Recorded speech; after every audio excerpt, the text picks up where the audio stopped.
Question 1. A patient's ECG strip shows absent P waves, narrow QRS complexes, and a heart rate of 160 BPM. What is the most likely rhythm? A. Ventricular tachycardia. B. Atrial fibrillation. C. Supraventricular tachycardia, SVT. D. Sinus tachycardia. Answer: C. Supraventricular tachycardia, SVT. Question 2. A nurse observes a rhythm with irregularly irregular RR intervals and no identifiable P waves. Which rhythm is this? A. Atrial flutter. B. Sinus arrhythmia. C. Atrial fibrillation. D. First-degree AV block. Answer: C. Atrial fibrillation.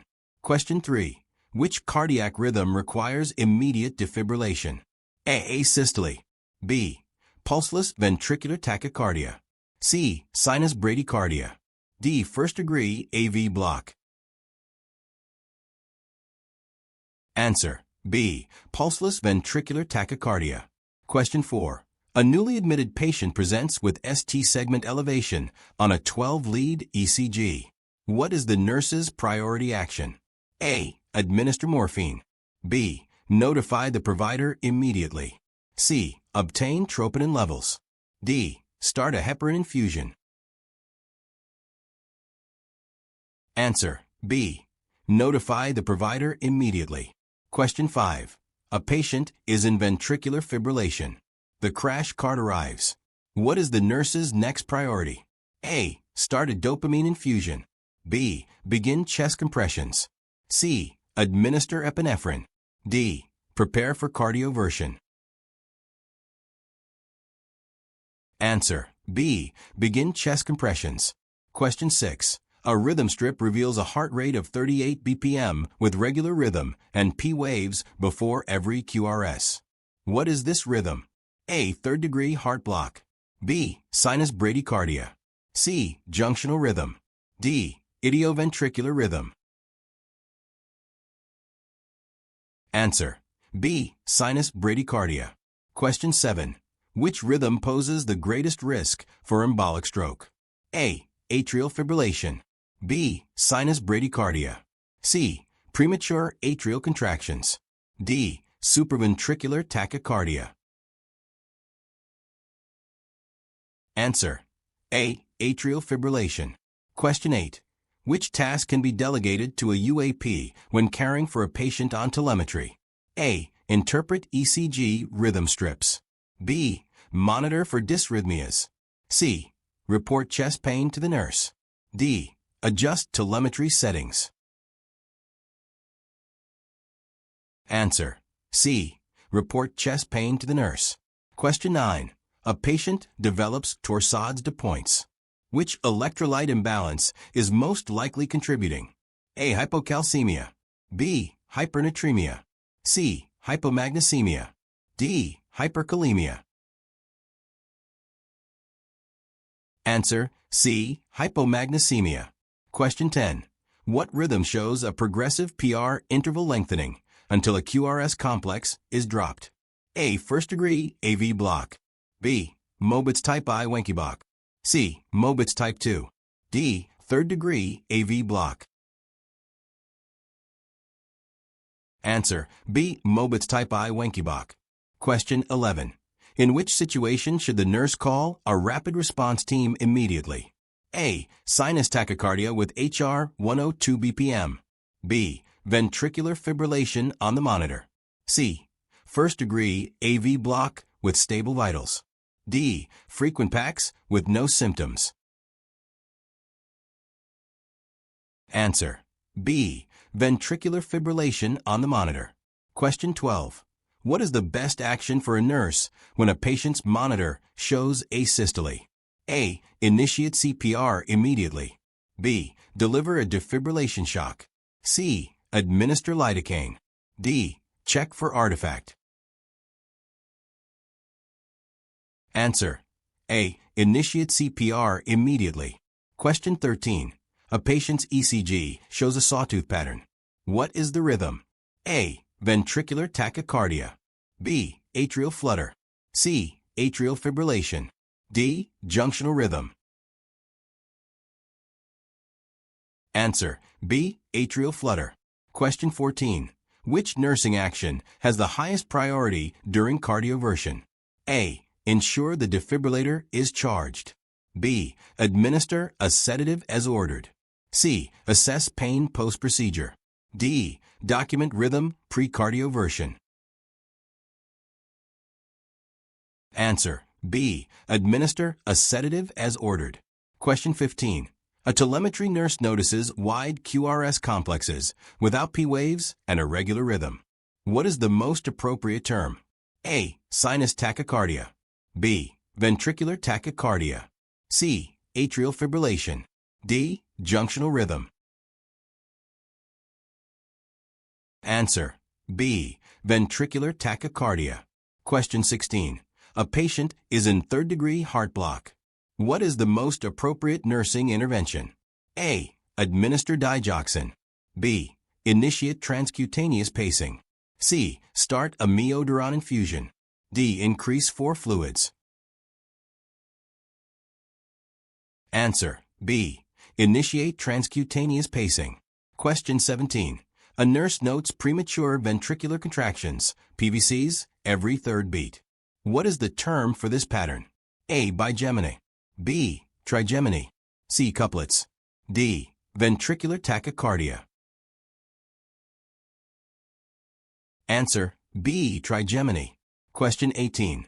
When analyzing a rhythm strip, which component represents atrial depolarization? A. QRS complex. B. T wave.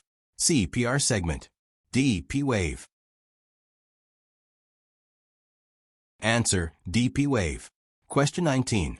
What is the nurse's priority action for a conscious patient with SVT and HR of 190 BPM?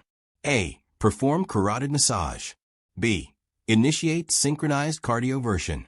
C. Instruct patient to perform Valsalva maneuver. D. Administer lidocaine. Answer: C. Instruct patient to perform Valsalva maneuver. Question 20. Which rhythm is characterized by no electrical activity on the ECG and no palpable pulse? A. Ventricular fibrillation. B. Pulseless electrical activity. C. Asystole. D. Idioventricular rhythm. Answer: C. Asystole. Question 21. A telemetry nurse observes a consistent PR interval greater than 0.20 seconds with normal QRS complexes. What is this rhythm? A. First-degree AV block. B. Mobitz type 2 block. C. Sinus bradycardia. D. Junctional rhythm. Answer: A. First-degree AV block. Question 22. Which ECG finding indicates hyperkalemia? A. Peak T waves. B. Flattened P waves. C. Shortened QT interval. D. Inverted T waves. Answer: A. Peak T waves. Question 23. Which rhythm requires transcutaneous pacing if symptomatic? A. Sinus tachycardia. B. First-degree AV block. C. Third-degree AV block. D. Atrial fibrillation. Answer: C. Third-degree AV block. Question 24. A nurse is caring for a stable patient in atrial flutter. Which task can be delegated to the LPN? A. Administer 4-diltiazem. B. Perform ongoing rhythm interpretation. C. Monitor for medication side effects. D. Adjust for infusion rates. Answer: C. Monitor for medication side effects. Question 25. What is the primary concern in a patient with frequent PVCs? A. Chest pain. B. Electrolyte imbalance. C. Progression to lethal rhythm. D. Anxiety. Answer: C. Progression to lethal rhythm. Question 26. A rhythm shows more P waves than QRS complexes and no consistent PR interval. What is it? A. First-degree block. B. Second-degree block type IC. Second-degree block type 2. D. Third-degree AV block. Answer: D. Third degree AV block. Question 27. A patient with atrial fibrillation is prescribed warfarin. What is the rationale? A. Prevent bradycardia. B. Lower blood pressure. C. Control ventricular rate. D. Reduce risk of thromboembolism. Answer: D. Reduce risk of thromboembolism. Question 28. A nurse sees a tall, peak T wave on ECG. What is the nurse's immediate action? A. Administer calcium gluconate. B. Notify the physician. C. Repeat the ECG. D. Give a beta blocker. Answer: B. Notify the physician. Question 29.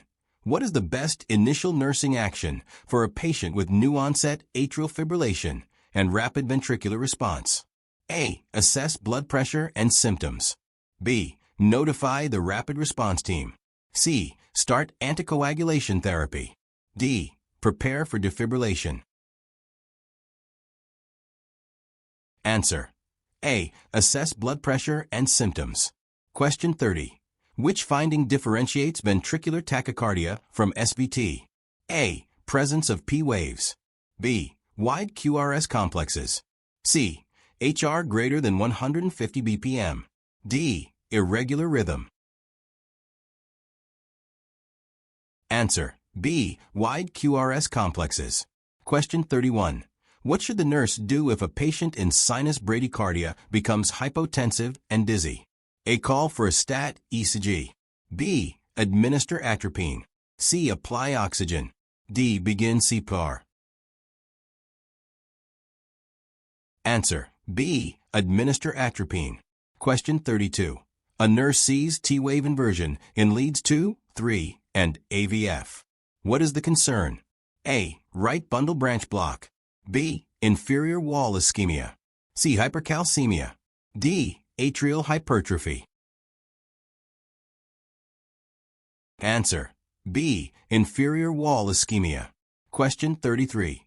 What is the priority for a patient with a junctional rhythm and a heart rate of 35 BPM? A. Monitor for 30 minutes. B. Notify the provider immediately. C. Administer digoxin. D. Perform Valsalva maneuver. Answer: B. Notify the provider immediately. Question 34. A nurse prepares to defibrillate a patient.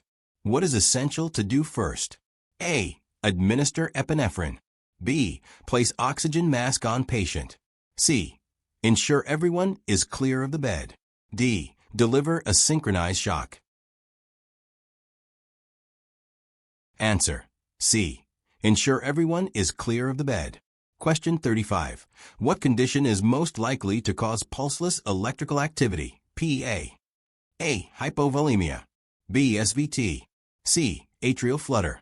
D. First degree AV block. Answer: A. Hypovolemia. Question 36. Which ECG finding is most associated with digoxin toxicity? A. Tall T waves. B. Scooped ST segments.